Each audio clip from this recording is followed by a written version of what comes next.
ကဘာဦးချံခန်းကြီးနေခန်းငယ်တင်မနဆန်ငါတိုင်းထို့သောကောင်းကင်မြေကြီးနှင့်တကွခသိန်းသောတစားတို့သည်ပြီးစီးလျက်ရှိကြ၏တသမနှင့်ရရောက်လျင်ဘုရားသခင်သည်ဖန်ဆင်းတော်မူသည်များကိုလက်ဆက်တတ်တော်မူခဲ့ပြီးသည်ဖြစ်၍ဖန်ဆင်းတော်မူသည်များသောအမှုအရာတို့သည်ပြီးစီးပြီးမှထိုတသမနေ့၌ငြိမ်ဝတ်စွာနေတော်မူ၏ထိုတသမနေ့ကိုဘုရားသခင်သည်ကောင်းကြီးပေး၍တန်ရှင်းစေတော်မူ၏အကြောင်းမူကားဖန်ဆင်းပြုပြင်တော်မူသောအမှုအရာလုံးစုံတို့သည်ပြီးစီးသောကြောင့်ထိုနေ့ရက်၌ငြိမ်ဝတ်စွာနေတော်မူ၏ဤအကြောင်းအရာကထာဝရအရှင်ဘုရားသခင်သည်ကောင်းကင်နှင့်မြေကြီးကိုဖန်ဆင်းတော်မူသောနေ့ဖန်ဆင်းရာကာလ၌ကောင်းကင်နှင့်မြေကြီး၏မူလအထုပ္ပတ္တိပေသည်မြေကြီး၌လေယာပြိုးပြင်မပေါက်မီလေယာ၌စပါးပြင်မကြီးပွားမီအပြင်ရှိသည်များတို့ကိုဖန်ဆင်းတော်မူ၏ထိုအခါထာဝရအရှင်ဘုရားသည်မြေကြီးပေါ်၌မိုးကိုရွာစေတော်မူသည်မြေ၌လွတ်တော်လူလည်းမရှိသေးသည်ဖြစ်၍မြေမှအခိုးအငွေ့ထွက်သည်ဖြင့်မြေသည်ပြင်လုံးကိုဆူလေ၏ထိုနောက်ထာဝရအရှင်ဘုရားသည်မြေမုန့်ဖြစ်လူကိုဖန်ဆင်း၍သူ၏နှာခေါင်းထဲသို့ဇီဝအသက်ကိုမုတ်တော်မူလျှင်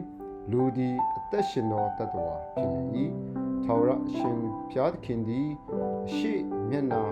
အေဒီအရ၌ဥယျင်ကိုစိုက်ပျိုးပြီးလျင်ဖန်ဆင်းတော်မူသောလူကိုထိုဥယျင်၌နေရာချတော်မူ၏ထိုမြေထဲကအစင်းလာ၍စားဖွယ်ကောင်းသောအပြည့်မျိုးမျိုးကိုထာဝရအရှင်ဘုရားသခင်ပေါက်စေတော်မူ၏ထိုဥယျင်အလယ်၌အသက်ပင်လည်းရှိ၏ကောင်းကောင်းကိုတိကျွမ်းရာအပင်လည်းရှိ၏ထိုဥယျင်ကိုစိုးစီလိုသောငါမြစ်သည်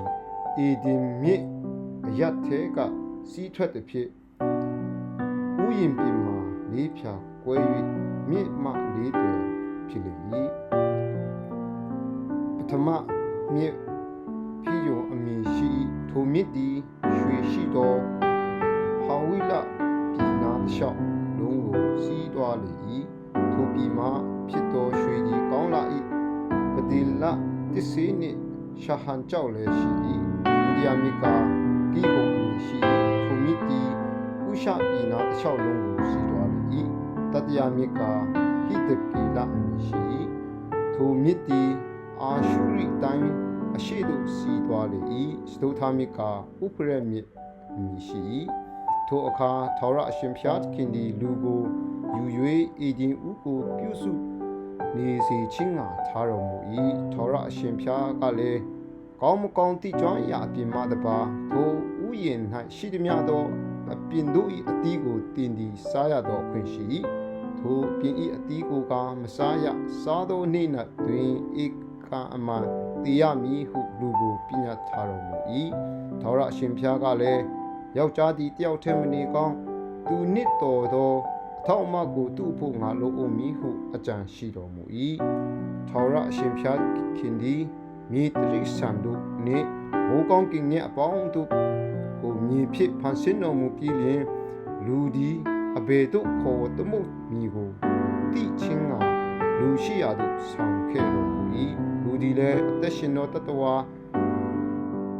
ခေါ်သမုတ်သည့်အတိုင်းနာမည်အတီးအတီးရှိကြ၏ထို့သောလူသည်တား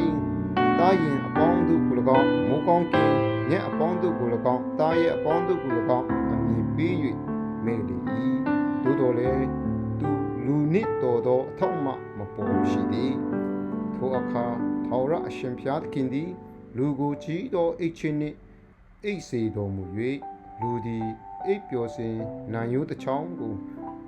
ဘုရားသခင်ထုတ်ပြီးလျင်ထိုအယိုးအစာအသားကိုစိတ်ဆက်စေတော်မူ၏ထာဝရအရှင်ဘုရားခင်သည်လူထဲကထုတ်တော်နံရိုးဖြစ်လူမိန်းမကိုဖန်ဆင်း၍လူရှိရာသို့ဆောင်ခဲ့တော်မူ၏လူကလည်းယခုဤသူသည်ငါအယိုးထဲကအယိုးငါအသားထဲကအသားဖြစ်၏လူထဲကထုတ်တော်ကြောင့်သူ့ကိုလူမိန်းမဟုခေါ်ဝေါ်အပ်သည်ဟုဆိုလေ၏ထိုအကြောင်းကြောင့်ယောက်ျားသည်ကိုမိဘကိုဆွ၍ကိုခင်ဘုန်း၌မြေဝဲသည်ဖြင့်ထိုသူတို့သည်တရားတကူတည်းဖြစ်ရလိမ့်မည်ထိုသူလင်များတို့သည်ဝတ်မဝတ်ပဲနေ၍ရှက်ကြောက်ခြင်းနှင့်ကင်းလို့ကြ၏ဂျာနာဖတ်ယူဆင်ခြင်သူရောက်ချင်းစီတိုင်းဘုရားရှင်